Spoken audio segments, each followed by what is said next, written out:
everyone, it's Bethany from Beth and Books and welcome back to this Book Nook. I am so excited to be sitting down and filming like a normal video. It's just been vlogmas and it was so fun. Thank you if you were there and supported, commenting, liking, just watching one video. I really appreciate it. But now we're back to scheduled programming, and the first thing we're going to do is talk about 10, I think it's 10, hang on, let me count. 1, 2, 3, 4, 5, 6, 7, 8, 9. I can't count. 9. The top 9 books I'm excited for this upcoming quarter. So that's January, February, March. Oh man, it is really hot. I'm just going to open this. Sorry if you guys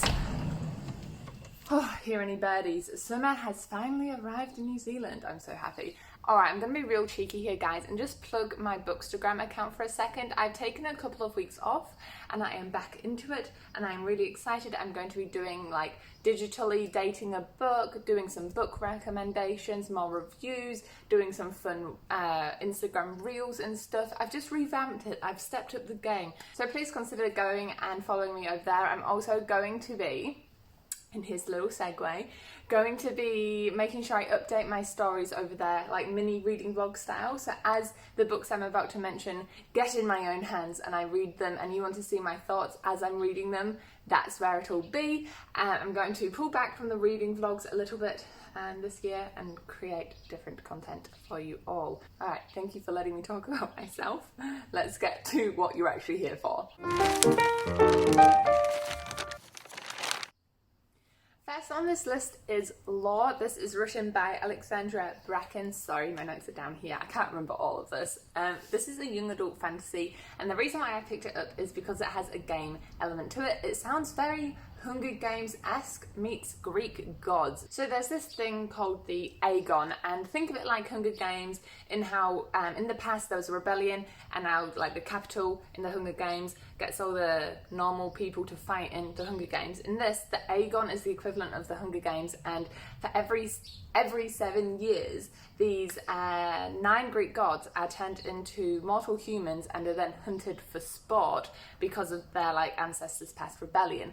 And so it follows the story of Law, who is, I believe, one of the Greek gods who has had her family slaughtered in past Aegon competitions. And it's just following her as some people come to her for help, including the gravely wounded Athena, one of the last remaining true Greek gods. And so we follow the game, if you can call it that, the hunt, and the horrible hunt. We follow Law, our main character, as she kind of manages to somewhat seek revenge on her past family who was slaughtered. Sorry, for her past family who was slaughtered. And it just sounds like a really riveting time. I've kind of been moving away from YA fantasy recently because it's become a bit samey, but this one really stood out to me. So the next book on my list comes out 12th of January, and that is Angie Thomas's Concrete Rose. This is set 17 years before The Hate You Give and follows Maverick Carter, who, if memory serves, is the father from The Hate You Give, and it follows his story. So essentially, he grew up, he got in bad blood with a gang, and then he discovers he's a father. So it's kind of a conversation about growing up with tough like expectations from society, tough life, some obstacles thrown your way, and it's just showing like almost like a little prelude, a little bit of a prequel, you could say, to The Hate You Give. And I've really enjoyed every single one of Angie Thomas's books that I've read so far, so this had to go on my list. Another one that's coming out on January the 12th is book number 6 in Sheenan Maguire's what's the series called? Wayward Children, and it's across the green grass fields. A little bit of a tongue twister there for me. There we go. It's just book number 6 in the series, and it is a series I am keeping on top of. The books are short, they are fun, they are easy to read, and I like them. This one is following a young girl called Regan, and it's another one of the installments where we follow, I was going to say human, like they become human after they fall through a doorway. No, someone who hasn't discovered a doorway yet, so she's an undoorway discovered girl, she discovers a door, she becomes a doorway discovered girl, and her world is full of like kelpies and what else did it say? Centaurs and just magical equine animals, and it's all about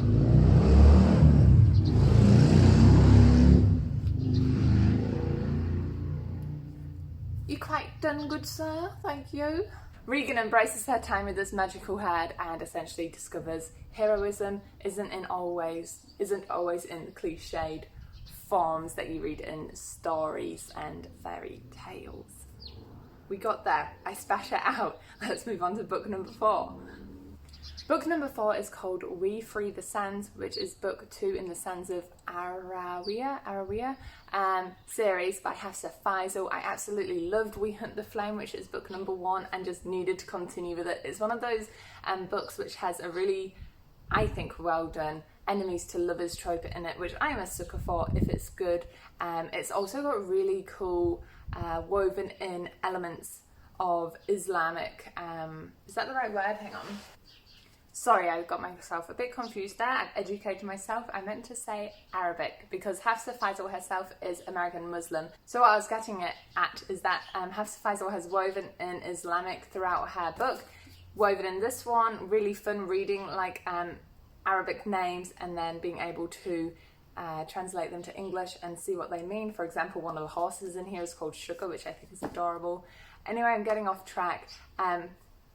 That's a book that I just have on my radar. If you haven't picked up this one but want like a treasure hunting sort of story, as I've mentioned, enemies to lovers, just lots of familial conflict set in a really cool world, it's awesome. I should really reread this. Hey guys, I made a mistake and I forgot to mention the Starless, the Forever Sea. It comes out on January the 19th, and essentially what sucked me in was the cover, and then I read the blurb. It's like a pirate story, but instead of the ships going on the ocean, they go on grass, like fields and fields and fields of grass. So it's an adult fantasy. It's the beginning of a new epic fantasy series, and we follow our main character called Kindred, who gets a note that her grandmother stepped off her ship to go explore the depths, and she kind of tries to figure out why. It's kind of framed as a suicide, but it's not, because the grandmother left Kindred a letter. But yes, honestly, just look at the cover of this thing. It really draws you in, man. Wow. Next up, on February the 16th, installment number 4 of A Court of Thorns and Roses, ACOTAR. I always hear it as ACOTAR, I don't even know what it's called anymore. Book number 4 is coming out, and I am intrigued by it, to say the least. It's called A Court of Silver Flames, and it follows Nesta, who is Feya's sister. Don't read the blurb of this book if you haven't finished the original ACOTAR trilogy, because it is very spoilery, so I'm not going to go into depth too much about it. It's just from a flipped perspective. She's forced into close quarters with the warrior who she hates, but you know, it's Sarah J Maas in ACOTAR, so they're definitely going to get a little bit close quarters, if you know what I mean. I'm just intrigued. I'm really intrigued. I've really grown to enjoy Sarah J Maas's writing. I just think she just does something with YA fae fiction that's more encapturing than other authors do. Cassandra Clare, I am looking at you. That's not what we're here for. We're not here for a rant. We are here for the books. So this one has been added to my TBR. Feb 23rd, there is a translated text called The Bone Fire. Let me try not to butcher this. The original author's name is Georgi Dragoman, and it has been translated by Paul Ochvery. So there was a revolution, and our main character is 13-year-old Emma, and she loses her parents in a crash caused by the aftermath of the revolution. She's a bit lost until someone who claims to be her grandma, who she has never met, comes to claim Emma, and essentially it's a story of Emma and grandma figuring each other out. Emma mostly figuring out grandma, not the other way around from the sounds of it, and just realizing that the grandma is a little bit special. It's, what's the word I'm looking for, genre on Goodreads. It has been labelled as magical realism as well, so I'm guessing there's hints of low-key witchy vibes from the grandma, which would be really cool.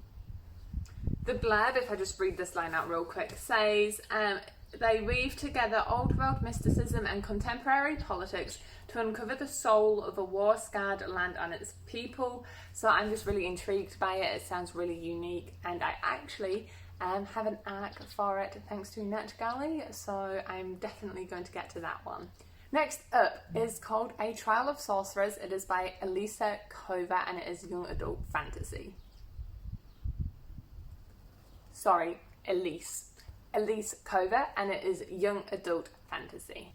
Honestly, this sounds like everything I loved in the original Throne of Glass series. We have our main character called Ira, and essentially she is a sorcerer's apprentice, but like nobody wants to apprentice her until one day she decides, screw you, you and you, I'm going to enroll myself in this apprentice sort of competition. And it is there that she discovers she has some sort of powerful, like forbidden magic, and of course that gets her sucked into the underground, and it just sounds great. Game element, handsome elf guy, and strong, hopefully strong, cool female. So yeah, that's why that's on my list. Small checks to fill to get it on my TBR, but big boots to fill. Can you hear the cicada? Right, I'll shut the door a bit so he doesn't annoy you. Sorry if you can hear him in the background and it does annoy you. I'm not about to go kill a cicada. To be honest, I wouldn't even be able to find them. Have you ever looked for a cicada? They are so hard to find. Anyway, this is book number 2 of the King of Scars duology by Leigh Bardugo, and it is called Rule of Wolves. Rule of Wolves. Now I'm adding this to my TBR, and I haven't even read King of Scars yet. So I've got till the 30th of March, that's when this comes out, to read King of Scars and then get this one out from the library. It's like a spin-off, not spin-off, it's an additional duology in the same world that the Grishaverse was written in. And I always remember loving Nikolai, who was kind of the like piratey prince guy in the Grishaverse, and then his story like cuts off in the Grishaverse and it picks up in his own duology kind of thing. And I really want to read it. It's just, I've hyped it up so much, I'm terrified that I'm going to read it and it's going to be bad. If you've read it and you liked it, please let me know. If you've read it and you didn't like it, maybe don't let me know because I want to read it, but it's become a mashed potato book. Those of you who listen to Books Unbound podcasts, it's become a mashed potato book. I actually don't even want to read the blurb of Rule of Wolves in the case there's spoilers, so yeah, just know if you're interested and you've read King of Scars, the duology is coming out this quarter, and those are English, my 9 books that I really want to read in this upcoming quarter, January, February and March. There are so many books out there when I was going through the lists, doing my research, and honestly so many that I could also have put on that list. Just my Goodreads want to read shelf is already in the 300 mark, like high 300s. I just am being really picky with what books I put on that shelf. If you do think though that I have really missed a great book, please leave a comment below and I'll look into it and potentially add it to my shelf. With that being said though, that's the end of this video. If you're still here, thank you, and you have been rewarded with something that I started last month, and that is at the end of each video I spin the wheel to help you choose your own next TBR book if you are ready to read a book and don't know where to start. So I'm going to get the wheel down, but thank you in advance for watching this video, and I'm really excited to create stuff for the rest of the year. Alright, let me get the wheel. Spinning the wheel for my beautiful subscribers. Let me get this even. Alright, your next prompt for your next read is